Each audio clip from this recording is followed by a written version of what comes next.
नमस्कार मित्र, स्वागत आहे आपलं मनोज पाटील या ब्लॉग चॅनलमध्ये, यूट्यूबमध्ये, इंस्टाग्रामवर.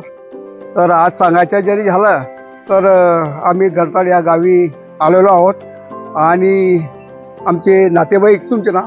मधुकर पाटील. हां, मधुकर पाटील. नमस्कार. हे आमचे नातेवाईक आहेत आणि योगा त्यांच्या हरभरा त्यांच्या घरासमोर पिके बिटो म्हणून हा वाण त्यांनी यावर्षी पेरलेला होता.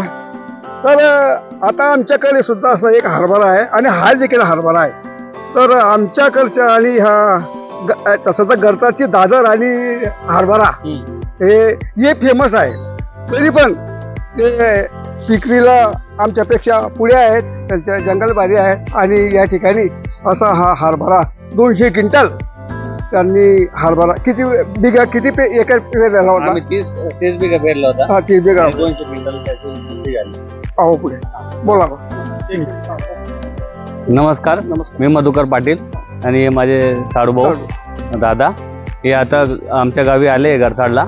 आणि योगायोगाने मी पण नाशिकवरून आलो होतो. आम्ही शेती करतो, शेतकरी आहेत.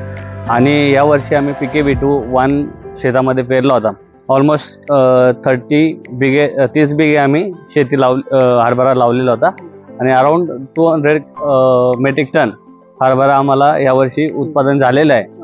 तर नाही, मी काय म्हणतो, हरभऱ्याचे उत्पन्न जास्त आहे, पण भावाविषयी बद्दल काय सांगू शकता? हा, भाव दादा यावर्षी भाव नाहीये. जनरली 10,000चा भाव मागच्या वर्षी भेटलेला आहे शेतकऱ्यांना.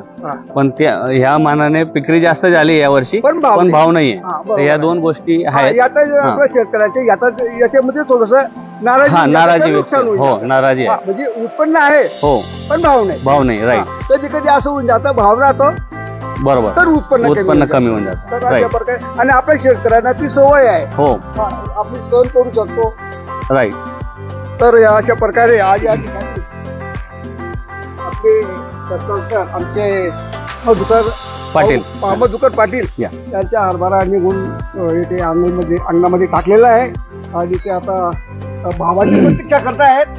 त्याला भाव वाढून जर मिळाला तर ते बाजारामध्ये लवकरात लवकर घेऊन जाते. चला, नमस्कार.